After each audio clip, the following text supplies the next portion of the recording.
صل على سيدنا ومولانا محمد وعلى بسم اللہ الرحمن الرحیم۔ السلام علیکم ناظرین و سامعین کرام۔ پروگرام یاد الہی میں روزانہ عظیم ہستیوں کے تذکارے پاک کیے جاتے ہیں اور اس کے ساتھ ساتھ کچھ ایسے موضوعات پر گفتگو ہوتی ہے جن سے آپ کو رہنمائی حاصل ہوتی ہے۔ آج سیدنا ابو بکر صدیق رضی اللہ تعالی عنہ آپ کی خلافت اور خلافت کے کارہائے نمایاں ان پر گفتگو ہوگی۔ اس سے پہلے کتاب و شفا سے آج کا وظیفہ، بیمار کی عیادت کی دعا۔ بیمار کی عیادت کرنا یہ مسنون عمل ہے، باعث اجر و ثواب ہے۔ بیمار کے پاس جایا جائے اور اس کو تسلی دی جائے، اچھے الفاظ اس کے سامنے ادا کیے جائیں اور زیادہ وقت نہ بیٹھا جائے، بس تھوڑا سا وقت اس کی تیمارداری کی جائے، کوئی ایسی بات نہ کی جائے جو اس کے لیے پریشانی کا باعث ہو۔ اور بیمار پرسی کے وقت کیا دعا مانگی جائے؟ جو شخص کسی بیمار کی بیمار پرسی کرنے جائے، تیمارداری کرنے جائے، تو درج ذیل کلمات 7 مرتبہ پڑھ کر مریض پر دم بھی کر دے۔ اگر مریض کی موت کا وقت نہیں آیا تو انشاءاللہ اس بیماری سے اسے شفا نصیب ہوگی۔ دعا اور ترجمہ سماعت فرما لیں۔ یہ سنن ابی داود میں حدیث مبارکہ کی جو کتاب ہے اس میں یہ دعا موجود ہے۔ اسأل اللہ العظیم اسأل اللہ العظیم اسأل اللہ العظیم رب العرش العظیم ان یشفیک رب العرش العظیم ان یشفیک۔ میں اللہ عرش عظیم کے رب سے سوال کرتا ہوں کہ وہ تجھے شفا عطا فرمائے۔ اسی طرح بھوک کی کمی کا روحانی علاج۔ بعض اوقات اللہ سبحانہ و تعالی سبھی امت مسلمہ کو اپنی طرف سے وافر رزق عطا فرمائے، کسی کو بھی بھوک کا معاملہ نہ پیش آئے، فاقوں کی نوبت نہ آئے۔ بہرحال آزمائش کے طور پر اگر کسی بھی بندہ مومن پر اللہ سبحانہ و تعالی کی طرف سے بھوک کی یا رزق کی کمی کا کوئی معاملہ ہوتا ہے تو اس میں صبر کیا جائے، اللہ کا شکوہ نہ کیا جائے اور کسی بھی غلط معاملے کی طرف نہ جایا جائے۔ اللہ نہ کرے کہ خودکشی یا اس طرح کا کوئی معاملہ کیا جائے، اللہ پر بھروسہ رکھا جائے۔ یہ دن بدلتے رہتے ہیں، وَتِلْكَ الْأَيَّامُ نُدَاوِلُهَا بَيْنَ النَّاسِ۔ اللہ فرماتا ہے یہ دن ہی ہیں جنہیں ہم لوگوں کے درمیان بدلتے رہتے ہیں، اور یہ آزمائش ہوتی ہے۔ آزمائش میں صبر کیا جاتا ہے، امتحان ہے۔ امتحان میں جو صبر کرتا ہے پورا اترتا ہے، پھر اس کو مقام، بڑا درجہ اور مقام دیا جاتا ہے۔ تو صبر کیا جائے، اللہ پر بھروسہ رکھا جائے، اور بھوک کی کمی کے حوالے سے جو روحانی علاج ہے اس کو، ان دعاؤں کو، ان وظائف کو پڑھا جائے، انشاءاللہ اللہ تعالی بہتری فرما دے گا۔ اگر کسی شخص کو بھوک کم لگتی ہو یا ویسے بھوک کی کمی ہو تو سورۃ الشعراء کی آیت مبارکہ 79، سورۃ الشعراء آیت مبارکہ 79، اس کو 41 مرتبہ کھانے پر دم کر کے کھلایا جائے۔ اور اسی طرح بھوک نہ لگتی ہو، یہ بھی معاملہ ہے، تو 21 مرتبہ پانی دم کر کے پلایا جائے، انشاءاللہ بھوک لگے گی۔ لیکن اگر بھوک کی کمی کا آزمائش کی وجہ سے معاملہ ہے تو انشاءاللہ اس میں صبر و شکر اللہ سبحانہ و تعالی عطا فرمائے گا۔ اور آیت مبارکہ اور ترجمہ سماعت فرما رہے ہیں والذی هو یطعمنی ویسقین، یعنی اگر اللہ کی طرف سے آزمائش بھی ہے تو یہ آیت مبارکہ پڑھیں گے، اس کا ترجمہ یہ وہی اللہ ہے جو مجھے کھلاتا ہے اور پلاتا ہے، یعنی وہی مجھے رزق عطا فرماتا ہے، چاہے وہ کھانے والی چیز ہو یا پینے والی چیز ہو۔ تو اللہ کو یاد کریں گے انشاءاللہ یہ وقت جو ہے یہ بہتری کے ساتھ گزر جائے گا۔ اور اگر ظاہری بھوک کی کمی ہے یا بھوک نہیں لگتی تو اس میں بھی بھوک کی کمی ختم ہو جائے گی، بھوک لگنا شروع ہو جائے گی۔ اسی طرح اگر بھوک نہ لگتی ہو تو سورہ نور کی آیت مبارکہ 10 وَلَوْلَا فَضْلُ اللَّهِ عَلَيْكُمْ وَرَحْمَتُهُ وَأَنَّ اللَّهَ تَوَّابٌ حَكِيمٌ، اس کو 21 مرتبہ پانی پر دم کر کے پلایا جائے، انشاءاللہ بھوک لگے گی۔ اور تیسرا وظیفہ بھوک کی کمی کا جو روحانی علاج ہے، 3 دن تک بسم اللہ الرحمن الرحیم کے ساتھ 12 مرتبہ یا رحیم پڑھ کر جو چیز بھی کھانے کو دیں اس پر دم کر دیں، انشاءاللہ اللہ تعالی بہتری فرما دے گا۔ تو یہ چند ایک وظائف ہیں، آپ اپنے معمول کا حصہ بنائیے، اپنے اعزاء اقربا، اپنے رشتہ داروں، دوست احباب کو بتائیے، محلے داروں کو بتائیے، پڑوسیوں کو بتائیے، امت مسلمہ تک پہنچائیے۔ اگر میرے آپ کے ہمارے بتانے سے امت مسلمہ میں سے کسی بھی ہمارے مسلمان بہن بھائی مسلمان فرد کا بندہ مومن کا فائدہ ہوگا تو انشاءاللہ یہ ہمارے لیے بھی دین و دنیا آخرت میں بھلائی فائدے اور نجات کا باعث ہوگا۔ اللہم صلی علی سیدنا و مولانا محمد وعلی جی ناظرین و سامعین، سیدنا ابو بکر صدیق رضی اللہ عنہ کی خلافت اور پھر خلافت کے آپ کے کارنامے، ان پر آج گفتگو ہوگی۔ مفسرین و محدثین کرام علیہم رضوان، حتیٰ کہ صحابہ کرام علیہم رضوان نے سیدنا ابو بکر صدیق رضی اللہ عنہ کی خلافت پر جو آیات بینات سے استدلال کیا، ان میں سے 2 آیات بینات میں پیش کرنا چاہوں گا۔ سب سے پہلی آیت مبارکہ سورہ مائدہ کی آیت مبارکہ 54 ہے، 54۔ اس میں اللہ سبحانہ وتعالی نے ارشاد فرمایا، یا ایھا الذین آمنوا من یرتد منکم عن دینہ فسوف یأتی اللہ بقوم یحبهم ویحبونہ اذلۃ علی المؤمنین اعزۃ علی الکافرین یجاہدون فی سبیل اللہ ولا یخافون لومۃ لائم، کہ اے ایمان والو، تم میں سے جو کوئی اپنے دین سے پھر جائے گا تو ان قریب اللہ سبحانہ وتعالی ایسے لوگ لائے گا کہ وہ اللہ تعالیٰ کے محبوب ہوں گے، اللہ کے پیارے ہوں گے، اور اللہ ان کا محبوب ہوگا، اور وہ مسلمانوں پر نرم ہوں گے، کافروں کے مقابلے میں سخت ہوں گے، اللہ کی راہ میں قتال کریں گے، جہاد کریں گے، جنگ کریں گے، لڑیں گے، اور کسی ملامت کرنے والے کی ملامت کا اندیشہ نہیں کریں گے۔ مفسرین کرام نے اس آیت مبارکہ کی تفسیر میں بیان کیا کہ یہ آیت مبارکہ سیدنا ابو بکر صدیق رضی اللہ عنہ کی خلافت پر دلیل ہے، کیونکہ جب نبی کریم صلی اللہ علیہ وآلہ وسلم کی وصال مبارکہ کے بعد اکثر لوگ مرتد ہو گئے، اور خصوصاً وہ لوگ جو آخر میں جنہوں نے بظاہر کچھ مصلحتوں کی بنیاد پر اسلام قبول کیا، جیسے سورۃ الحجرات میں آتا ہے کہ جو اعرابی آئے اور وہ کہنے لگے کہ ہم ایمان لے آئے، قالت الاعراب آمنا، اعرابیوں نے کہا ہم ایمان لے آئے۔ اللہ نے کیا فرمایا؟ اللہ نے فرمایا قل لم تؤمنوا، اے پیارے حبیب صلی اللہ علیہ وآلہ وسلم آپ ان سے فرما دیں کہ تم یوں نہ کہو کہ ہم ایمان لے آئے، ولیکن قولوا اسلمنا، بلکہ یوں کہو ہم نے تسلیم کر لیا۔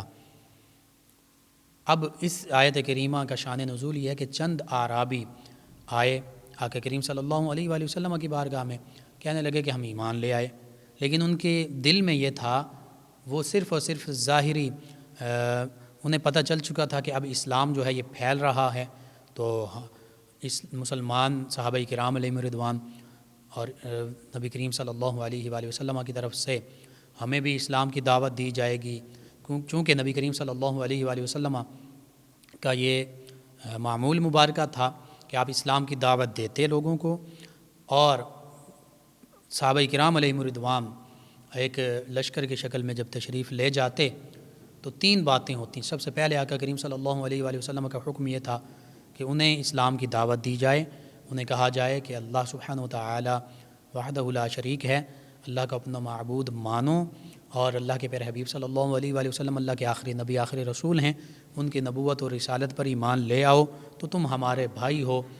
ہمارے مسلمان بھائی بن جاؤ گے، ہمارے ساتھ مسلمان بھائیوں کی طرح رہو گے، جو ہمارے حقوق وہ تمہارے حقوق۔ پہلی بات، اگر وہ اس بات کو نہیں مانتے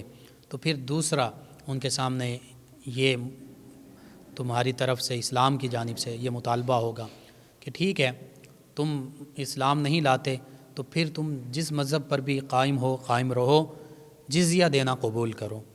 تم جس بھی مذہب سے تعلق رکھتے ہو، یہودی ہو، عیسائی ہو، تم اپنے مذہب کی تعلیمات کے مطابق اپنی زندگی گزار سکتے ہو، لیکن اسلامی ریاست میں رہنے کی وجہ سے تمہیں جزیہ دینا ہوگا۔ جب تم جزیہ دو گے تو اس کے بدلے میں اسلامی ریاست کے شہری ہونے کے حوالے سے اسلام اور مسلمانوں کی یہ ذمہ داری ہوگی کہ وہ تمہاری جان و مال، عزت آبرو کی حفاظت کریں۔ دوسرا معاملہ یہ تیسرا، اگر اس کو قبول کر لیں پھر بھی ٹھیک، لیکن تیسری بات، اگر وہ نہ مسلمان ہونا قبول کریں، نہ جزیہ دینا قبول کریں، تو پھر ان سے کہو کہ پھر تمہاری اور ہماری جنگ ہے، اب تلواریں ہمارے درمیان فیصلہ کریں گی۔ تو بس یہی معاملہ ہوا کرتا اس موقع پر چند قبائل اور لوگ ایسے بھی تھے کہ جو صرف اس لیے اسلام قبول کر رہے تھے، جیسے یہ اعراب کا ذکر آیا سورہ حجرات میں، کہ وہ بظاہر اس دل سے، اسلام تو ہے دل سے قبول کرنا، سر تسلیم خم کر دینا، اقرار باللسانی و تصدیق بالقلب، زبان سے اقرار بھی کرنا اور دل سے تصدیق بھی کرنا۔ اگر کوئی دل سے تصدیق نہیں کرتا، صرف زبان سے اقرار کر رہا ہے، تو اس کا معنی یہی ہے جو اللہ نے فرمایا کہ اے پیارے حبیب صلی اللہ علیہ وآلہ وسلم آپ انہیں فرما دیں کہ یوں نہ کہو کہ ہم ایمان لے آئے، بلکہ یوں کہو کہ ہم نے تسلیم کر لیا۔ اور آگے اللہ سبحانہ وتعالی نے فرمایا،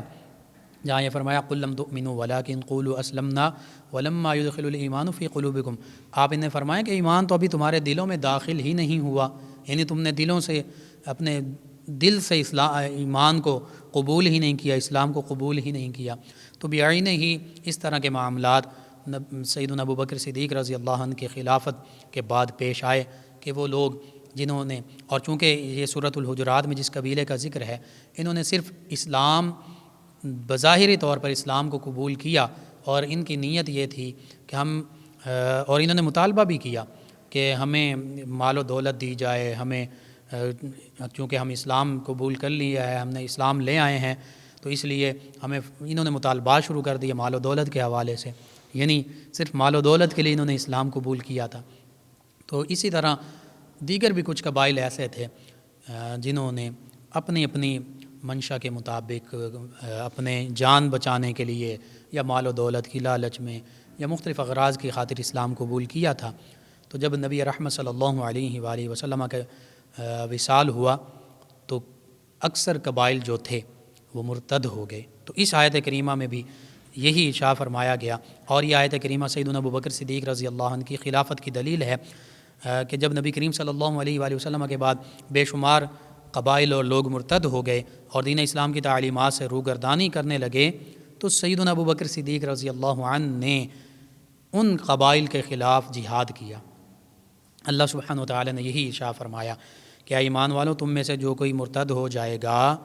یعنی بظاہر انہوں نے ایمان کا دعویٰ کیا تھا، تو اسلام کا جو معاملہ ہے، فتویٰ جو ہے وہ ظاہر پر ہی لاگو ہوتا ہے، چونکہ انہوں نے کہہ دیا، بظاہر اسلام قبول کر لیا تھا یا اسلام قبول کر کے مرتد ہو گئے، اس سے پھر گئے، تو اللہ فرمایا ایمان والو، تم میں سے جو کوئی اپنے دین سے پھرے گا، مرتد ہو جائے گا، تو عنقریب اللہ تعالیٰ ایسے لوگ لائے گا کہ وہ اللہ کے پیارے ہوں گے اور اللہ ان کا پیارا ہوگا۔ وہ مسلمانوں کے معاملے میں نرم دل ہوں گے، مسلمانوں کے خلاف نہیں لڑیں گے، لیکن کفار اور مرتد کے خلاف سخت ہوں گے، ان اللہ کی راہ میں ان کے خلاف لڑیں گے، اور کسی ملامت کرنے والے کی ملامت کی بھی پرواہ نہیں کریں گے۔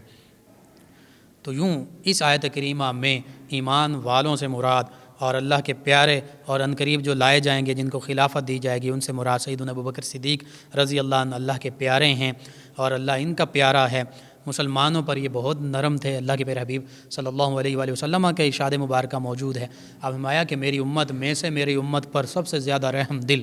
ابوبکر صدیق رضی اللہ عنہ ہیں۔ تو مسلمانوں پر سب سے زیادہ رحم دل تھے، نرم تھے، کافروں پر سخت تھے۔ اشداء علی الکفار، قرآن مجید فرقان حمید بھی اس کی گواہی دے رہا، کافروں کے مقابلے میں بہت زیادہ سخت، رحماء بینہم، آپس میں بہت زیادہ نرم، اور پھر اللہ کے راستے میں لڑیں گے، لڑے سیدنا ابوبکر صدیق رضی اللہ عنہ۔ تو یوں یہ آیت مبارکہ سیدنا ابوبکر صدیق رضی اللہ عنہ کی خلافت کی گواہی دے رہی ہے۔ اسی طرح سیدنا علی المرتضیٰ، سیدنا حسن بصری، اور اسی طرح سیدنا قتادہ رضی اللہ عنہم، ان کا بھی یہ قول ہے کہ یہ سیدنا ابوبکر صدیق رضی اللہ عنہ کی شان ہے اور ان کے صحابہ کرام علیہم رضوان کی شان ہے کہ جنہوں نے نبی رحمت صلی اللہ علیہ وآلہ وسلم کے وصال کے بعد مرتد ہونے والوں کے خلاف جہاد کیا۔ اسی طرح سورہ فتح میں جو 16ویں آیت مبارکہ، قُل للمخلفین من الاعراب ستدعون الى قوم اولی بأس شدید تقاتلونہم او یسلمون، اللہ سبحانہ وتعالی ارشاد فرماتا ہے ان پیچھے رہ گئے ہوئے گواروں سے فرماؤ، ان قریب تم ایک سخت لڑائی والی قوم کی طرف بلائے جاؤ گے کہ ان سے لڑو یا وہ مسلمان ہو جائیں گے۔ تو اس آیت کریمہ میں، اس کی تفسیر میں مفسرین نے یہی لکھا، یہ بھی سیدنا ابوبکر صدیق رضی اللہ عنہ کی خلافت پر دلیل ہے یہ آیت مبارکہ، کہ یہاں قوم سے مراد بنو حنیفہ یمامہ کے رہنے والے لوگ ہیں جو مسلمہ کذاب کی قوم سے جدا ہیں، اور ان سے سیدنا ابوبکر صدیق رضی اللہ عنہ نے جہاد فرمایا اور ان سے جنگ کرنے والے، جہاد کرنے والے سیدنا ابو بکر صدیق رضی اللہ عنہ ہی ہیں، حکم دینے والے آپ ہی ہیں، اور دیگر صحابہ کرام علیہم رضوان ہیں۔ تو یوں پتہ چلا یہ بھی سیدنا ابو بکر صدیق رضی اللہ عنہ کی خلافت کی دلیل ہے۔ نبی رحمت صلی اللہ علیہ وآلہ وسلم کے کئی درجنوں سینکڑوں اقوال مبارکہ جو ہیں وہ تصریح کے ساتھ، اشارہ کے ساتھ، ظاہری طور پر وضاحت کے ساتھ بھی اور اشارتاً بھی سیدنا ابو بکر صدیق رضی اللہ عنہ کی خلافت کی دلیل ہیں۔ وقت کی کمی کے باعث چند ایک جو احادیث مبارکہ اور فرامین مبارکہ میں پیش کر دیتا ہوں۔ سیدنا عبداللہ بن مسعود رضی اللہ عنہ سے روایت فرماتے ہیں کہ نبی رحمت صلی اللہ علیہ وآلہ وسلم نے فرمایا کہ اگر میں کسی کو اپنا خلیل بناتا تو ابو بکر رضی اللہ عنہ کو بناتا، لیکن وہ میرے بھائی اور میرے صاحب ہیں، میرے ساتھی ہیں اور میرے صحابی ہیں، اور تمہارے صاحب یعنی نبی رحمت صلی اللہ علیہ وآلہ وسلم کو اللہ تعالیٰ نے اپنا خلیل بنایا ہے۔ اسی طرح دیگر احادیث مبارکہ میں، ایک حدیث مبارکہ میں صحیح بخاری میں موجود کہ محمد بن جبیر مطعم رضی اللہ عنہ اپنے والد سے روایت کرتے ہیں کہ نبی رحمت صلی اللہ علیہ وآلہ وسلم کی خدمت میں ایک عورت حاضر ہوئی۔ آپ صلی اللہ علیہ وآلہ وسلم نے اسے دوبارہ آنے کا کہا تو اس نے عرض کیا کہ یا رسول اللہ صلی اللہ علیہ وسلم، اگر میں دوبارہ آؤں اور آپ صلی اللہ علیہ وآلہ وسلم نہ ملیں تو پھر کس کے پاس جاؤں؟ آپ صلی اللہ علیہ وآلہ وسلم نے فرمایا پھر تم ابو بکر رضی اللہ عنہ کے پاس جانا۔ اسی طرح نبی رحمت صلی اللہ علیہ وآلہ وسلم نے امامت کے لیے نبی کریم صلی اللہ علیہ وآلہ وسلم نے سیدنا ابو بکر صدیق رضی اللہ عنہ کو امامت کے لیے اپنی جگہ پر اپنا قائم مقام بنایا۔ صحابہ کرام علیہ رضوان حتیٰ کہ سیدنا علی المرتضیٰ کرم اللہ تعالی وجہ الکریم نے خود سیدنا ابو بکر صدیق رضی اللہ عنہ کی امامت میں نماز بھی ادا کی۔ اسی طرح ایک طویل حدیث مبارکہ اس میں سیدنا انس بن مالک رضی اللہ عنہ سے مروی ہے، فرماتے ہیں کہ نبی کریم صلی اللہ علیہ وآلہ وسلم ایک باغ میں تشریف لے گئے۔ اس وقت آقا کریم صلی اللہ علیہ وآلہ وسلم کے میں ساتھ تھا، تو اس دوران کوئی آیا، اس نے دروازہ کھٹکھٹایا تو نبی رحمت صلی اللہ علیہ وآلہ وسلم نے مجھ سے فرمایا اے انس دروازہ کھول دو اور آنے والے کو جنت کی خوشخبری دو کہ خلافت اس کے لیے ہے۔ سیدنا انس بن مالک رضی اللہ عنہ فرماتے ہیں کہ میں نے دروازہ کھولا تو سیدنا ابو بکر رضی اللہ عنہ دروازے پر موجود تھے۔ میں نے انہیں جنت کی بشارت بھی دی اور انہیں بتایا کہ حضور نبی کریم صلی اللہ علیہ وآلہ وسلم نے فرمایا کہ وہ خلیفہ ہیں۔ سیدنا انس رضی اللہ عنہ فرماتے ہیں کہ پھر کچھ دیر کے بعد دروازہ کھٹکھٹایا گیا تو نبی رحمت صلی اللہ علیہ وآلہ وسلم نے مجھ سے فرمایا اے انس دروازہ کھول دو اور آنے والے کو جنت کی خوشخبری دو کہ ابو بکر کے بعد خلافت اس کے لیے ہے۔ سیدنا انس بن مالک رضی اللہ عنہ فرماتے ہیں میں نے دروازہ کھولا تو دروازے پر سیدنا عمر فاروق اعظم رضی اللہ عنہ موجود تھے۔ میں نے انہیں جنت کی بشارت بھی دی اور بتایا وہ حضرت ابو بکر کہ وہ سیدنا ابو بکر صدیق رضی اللہ عنہ کے بعد خلیفہ ہیں۔ سیدنا انس بن مالک رضی اللہ عنہ فرماتے ہیں پھر کچھ دیر بعد دروازہ کھٹکھٹایا گیا تو نبی رحمت صلی اللہ علیہ وآلہ وسلم نے ارشاد فرمایا اے انس دروازہ کھول دو اور آنے والے کو جنت کی خوشخبری دو کہ عمر کے بعد وہ خلیفہ ہیں۔ سیدنا انس بن مالک رضی اللہ عنہ فرماتے ہیں کہ میں نے دروازہ کھولا تو سیدنا عثمان غنی رضی اللہ عنہ تھے۔ میں نے انہیں جنت کی بشارت دی اور بتایا کہ وہ حضرت عمر رضی اللہ عنہ کے بعد خلیفہ ہوں گے۔ اسی طرح دیگر بھی کئی احادیث مبارکہ ہیں جن میں سیدنا ابو بکر صدیق رضی اللہ عنہ کی خلافت کا ظاہری طور پر بھی الفاظ موجود ہیں اور اشارتاً بھی فرمایا گیا۔ سیدنا ابو بکر صدیق رضی اللہ عنہ جب خلیفہ مقرر ہوئے تو آپ نے سب سے پہلا جو خطبہ ارشاد فرمایا، آپ نے فرمایا لوگو میں تم پر حاکم بنایا گیا ہوں، خلیفہ بنایا گیا ہوں، اور فرمایا اگر میں کوئی اچھا کام کروں تو تم میری پیروی کرنا اور اگر سستی دکھاؤں تو مجھے سیدھا کرنا، اور فرمایا سچ ایک امانت ہے اور جھوٹ اس میں خیانت ہے۔ فرمایا تمہارا کمزور میرے نزدیک طاقتور ہے یہاں تک کہ میں اسے اس کا حق نہ دلوا دوں، اور فرمایا تمہارا طاقتور میرے نزدیک کمزور ہے جب تک کہ میں اس سے حق نہ لے لوں، اور فرمایا جو قوم جہاد فی سبیل اللہ کو ترک کر دیتی ہے، اللہ کے راستے میں لڑنے کو چھوڑ دیتی ہے، اللہ سبحانہ وتعالی اسے ذلیل و رسوا کر دیتا ہے، اور فرمایا جس قوم میں بدکاری برے اعمال فروغ پاتے ہیں، فحاشی فروغ پاتی ہے، اللہ سبحانہ وتعالی اس قوم کو غرق کر دیتا ہے۔ فرمایا اگر میں اللہ سبحانہ وتعالی اور اس کے محبوب نبی کریم صلی اللہ علیہ وآلہ وسلم کی اطاعت کروں تو تم میری اطاعت کرنا، اور اگر میں ان کی نافرمانی کروں تو تم پر میری اطاعت واجب نہیں رہے گی۔ یوں سیدنا ابو بکر صدیق رضی اللہ عنہ نے کتنا خوبصورت پہلا خطبہ ارشاد فرمایا، اور پھر سیدنا ابو بکر صدیق رضی اللہ عنہ کے عہد مبارکہ کے جو کارنامے اگر عرض کیے جائیں، سب سے پہلے سیدنا اسامہ بن زید رضی اللہ عنہ کے لشکر کو شام کی طرف روانہ فرمایا کہ جس لشکر کو آقا کریم صلی اللہ علیہ وآلہ وسلم نے روانہ فرمایا تھا، اور جب انہیں نبی کریم صلی اللہ علیہ وآلہ وسلم کی علالت کا پتہ چلا کہ آپ بیمار ہیں، تو واپس وہ آ گئے، تو وصال کے بعد سیدنا ابوبکر صدیق رضی اللہ عنہ نے انہی کی سربراہی میں اسی لشکر کو شام کی جانب روانہ کیا، حتیٰ کہ صحابہ کرام علیہم رضوان عرض کرتے رہے کہ یہ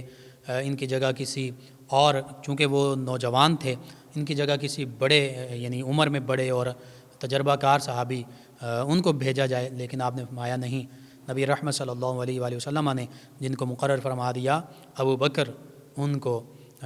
معزول نہیں کر سکتے، انہی کو بھیجیں گے، اور وہی لشکر سیدنا اصحابہ بن زید رضی اللہ عنہ کی سربراہی میں بھیجا گیا۔ اسی طرح دوسری جانب چند قبائل جو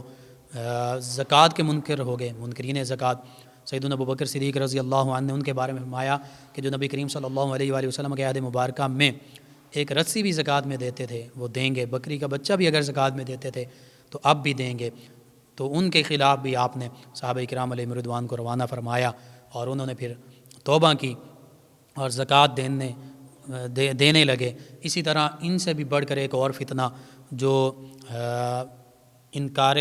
ختم نبوت کا فتنہ تھا کہ ختم نبوت کے کئی داعی پیدا ہو گیا، اسود انسی اس کے خلاف آپ نے لشکر بھیجا، طلیحہ کذاب اس کے خلاف لشکر بھیجا، کچھ واصل جہنم ہوئے، طلیحہ کذاب نے دوبارہ اسلام کو قبول کیا، اور ان سے بڑھ کر ایک مسلمہ کذاب جو تھا، جو نبی رحمت صلی اللہ علیہ وآلہ وسلم کے عہد مبارکہ میں ہی جس نے نبوت کا دعویٰ کیا تھا، تو سیدنا ابوبکر صدیق رضی اللہ عنہ نے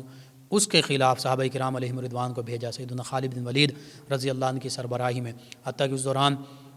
کئی سو حفاظ صحابہ کرام علیہم رضوان کے جن کے سینوں میں قرآن مجید فرقان حمید محفوظ تھا وہ شہید ہوئے، تو مسلمہ کذاب کو واصل جہنم کیا۔ تو یہ بڑے بڑے فتنے جو تھے اس وقت، ان تمام فتنوں کا قلع کما کیا، چاہے وہ منکرین زکوٰۃ کے فتنے تھے، چاہے وہ ختم نبوت میں نقب زنی کرنے والے فتنے تھے، ان کو بے نقاب کیا، ان کو واصل جہنم کیا، ان فتنوں کا قلع کما کیا، خاتمہ کیا۔ تو پتہ چلا سیدنا ابوبکر صدیق رضی اللہ عنہ نبی رحمت صلی اللہ علیہ وآلہ وسلم ہی کے طریقے کے مطابق تمام آپ نے امور سر انجام دیے، اور جس نے ختم نبوت پر ڈاکہ ڈالا مسلمہ کذاب کی شکل میں، طلیحہ کذاب کی شکل میں، اسود انسی کی شکل میں، ان سب کو واصل جہنم کیا، ان کی سرکوبی کی۔ آج بھی اگر کوئی ختم نبوت پر ڈاکہ ڈالے تو سیدنا ابوبکر صدیق رضی اللہ عنہ کا یہی طریقہ مبارکہ، اس کی پیروی کرتے ہوئے اس کو واصل جہنم کیا جائے، اس کے خلاف جہاد کیا جائے۔ اسی طرح سیدنا ابوبکر صدیق رضی اللہ عنہ کے عہد مبارکہ میں بیت المال کا قیام چونکہ آقا کریم صلی اللہ علیہ وآلہ وسلم نے ہی فرما دیا تھا، آپ کے عہد مبارکہ میں بیت المال میں جو کچھ آتا آپ غرباء میں، فقراء میں، مساکین میں، جو ضرورت مند ہوتے ان میں وہ تقسیم فرما دیتے، بیواؤں کو میں تقسیم فرما دیتے، یتیموں میں تقسیم فرما دیا کرتے۔ تو یوں آپ حتیٰ کہ آپ کا جب وصال ہوا تو جب بیت المال کو دیکھا گیا تو صرف 1 درہم وہاں موجود تھا۔ سیدنا ابوبکر صدیق رضی اللہ عنہ اپنے گورنرز کی، اپنے عمال کی باقاعدہ ان کی نگرانی بھی کیا کرتے تھے، اور اسی طرح عاملین کا تقرر آپ نے اس طرح کیا کہ جو نبی رحمت صلی اللہ علیہ وآلہ وسلم کے عہد مبارکہ میں جس صوبے میں جس جگہ مقرر تھے، آپ رضی اللہ عنہ نے انہیں وہیں مقرر رہنے دیا، میرے پیارے حبیب صلی اللہ علیہ وآلہ وسلم نے انہیں مقرر فرمایا تھا تو میں انہیں تبدیل نہیں کروں گا۔ اسی طرح مجلس شورا کا باقاعدہ انتظام نہیں ہوا، قیام نہیں ہوا، لیکن سیدنا ابوبکر صدیق رضی اللہ عنہ، اکابر صحابہ کرام، سیدنا عمر فاروق اعظم، سیدنا عثمان ذو النورین، سیدنا علی المرتضیٰ، سیدنا عبد الرحمن بن عوف، سیدنا ابی بن کعب، سیدنا معاذ بن جبل اور سیدنا زید بن حارث رضی اللہ عنہ ان سے مشورہ لیا کرتے تھے، اور انہی کے مشوروں کے مطابق مل کر ان کے مشوروں کے مطابق بھی چلا کرتے تھے۔ سیدنا عمر فاروق اعظم رضی اللہ عنہ کو منصب قضاء پر فائز کیا، سیدنا ابو عبیدہ بن جراح رضی اللہ عنہ کو محکمہ مال کی خدمات ان کے ذمہ لگائیں، حضرت زید بن حارث رضی اللہ عنہ کو آپ نے کاتب کا منصب دیا، حضرت عثمان رضی اللہ عنہ خبریں لکھا کرتے تھے۔ تو یوں یہ بڑے بڑے آپ کے کارہائے نمایاں ہیں۔ آپ کے عہد مبارکہ میں پھر مختلف جوانب، روم کی طرف بھی لشکر بھیجے گئے، ایران کی طرف لشکر بھیجے گئے، روم اور ایران کی بڑی بڑی سلطنتیں جو ہیں وہ فتح ہوئیں، اسلام جو ہے جزیرہ عرب سے نکل کر افریقہ، یورپ اور جنوبی ایشیا کی جانب پھیلنے لگا۔ اللہ سبحانہ و تعالی نے آپ کو فتح و نصرت عطا فرمائی۔ یہ عظیم کارہائے نمایاں آپ نے سر انجام دیے۔ اللهم صل على سيدنا ومولانا محمد وعلى ناظرین و سامعین، اس دوران ہمیں جوائن کیا ہے مہک صاحبہ ہیں، اور خواب کے بارے میں انہوں نے کہا کہ خواب میں پانی بہت زیادہ نظر آتا ہے، پانی گدلا ہے۔ اس حوالے سے جی پانی دیکھنا اس میں کوئی ایسا پریشانی والا معاملہ نہیں، انشاءاللہ اللہ تعالیٰ بہتری فرما دے گا۔ آپ نماز پڑھا کریں، قرآن پاک کی تلاوت کریں، درود پاک کی کثرت کریں، اور صدقہ اور خیرات لازمی دیا کریں۔ ناظرین سامعین، ہمارے ایک اور لسنر انہوں نے قرض کا پوچھا، قرض کے حوالے سے یا مالک الملک، اس کو 10,000 مرتبہ پڑھیں، انشاءاللہ اللہ تعالیٰ قرض کے اسباب پیدا فرما دے گا۔ نافرمان اولاد کے حوالے سے ہمارے لسنر ہیں، انہوں نے پوچھا جی سورہ یاسین صبح شام پڑھ کر پانی پر دم کر کے پانی انہیں پلائیں، اللہ تعالیٰ بہتری فرمائے گا۔ ناظرین سامعین، ان کے علاوہ ہمارے ساتھ فیض نیازی صاحب ہیں، ضلع میاں والی سے ہیں، کہتے ہیں بھائی آپ کا پروگرام بہت اچھا ہے، اور کہتے ہیں حلال جانور کی اوجری کھا سکتے ہیں یا نہیں؟ جی میں عرض کرتا ہوں، حلال جانور کی اوجری جو ہے یہ مکروہ ہے، اور اکثر فقہاء نے مکروہ تحریمی لکھی ہے، یعنی حرام کے قریب ہے، اس لیے بہتر یہ ہے نہ کھائی جائے۔ اور خرگوش کے بارے میں انہوں نے کہا کہ خرگوش حلال جانوروں میں یا حرام جانوروں میں؟ جی بالکل، خرگوش جو ہے حلال جانوروں میں شامل ہے،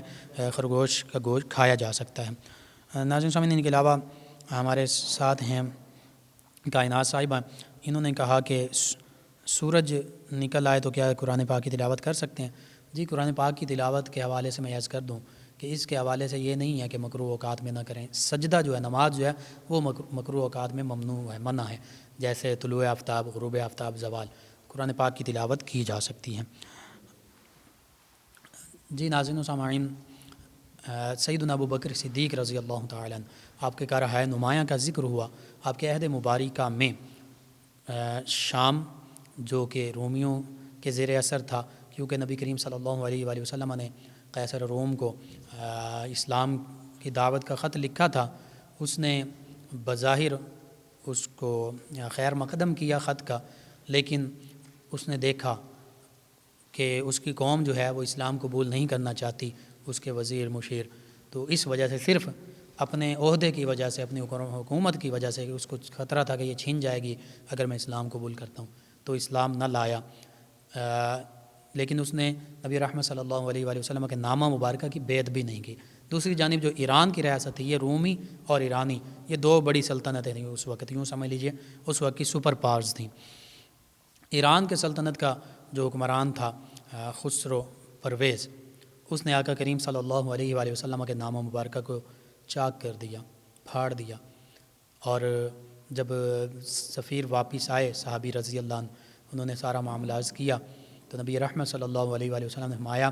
ہم نے اس کی سلطنت کو چاک کر دیا،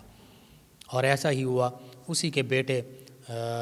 خسرو پرویز کے بیٹے سرویا نے غالباً اپنے ہی باپ کو قتل کر دیا، اور اس سلطنت پر قابض بھی ہو گیا، حکمران بن گیا۔ اور اس کے بعد سیدنا ابوبکر صدیق رضی اللہ عنہ کے عہد مبارکہ میں ایران فتح ہوا، شام کے کچھ علاقے فتح ہوئے، فلسطین کے علاقے فتح ہوئے، یعنی اسلامی سلطنت کے پھیلنے کا آغاز ہو گیا۔ اور پھر اس دوران سیدنا ابوبکر صدیق رضی اللہ عنہ کا وصال ہوا، چونکہ آپ کا عرصہ خلافت تقریباً 2 سال ہے۔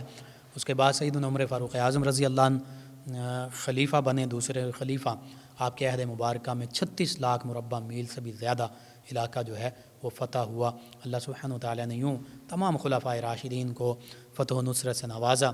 اللہ سبحانہ وتعالی سے دعا ہے کہ اللہ تعالی سیدنا ابو بکر صدیق رضی اللہ عنہ کے سیرت اور کردار پر ہمیں عمل پیرا ہونے کی توفیق عطا فرمائے۔ کہ آپ فرمایا کرتے تھے کہ آپ کپڑے کا کاروبار کیا کرتے تھے، صحابہ کرام علیہم رضوان نے عرض کیا کہ آپ کاروبار نہ کریں، آپ